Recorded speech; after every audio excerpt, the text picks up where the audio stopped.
Hello and good evening. Dear Chancellor Merkel, dear Prime Minister Cameron, dear guests, guten Abend.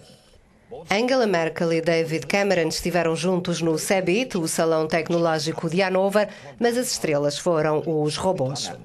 O primeiro-ministro britânico trouxe a promessa de uma aposta de 45 mil milhões de libras, quase 55 mil milhões de euros, no desenvolvimento da tecnologia da chamada Internet das Coisas. Cameron quer nada mais, nada menos que o Reino Unido ganhe esta corrida. É a nossa ambição tornar o Reino Unido na nação mais digital do G8 e é a minha missão mostrar ao mundo que estamos a consegui-lo.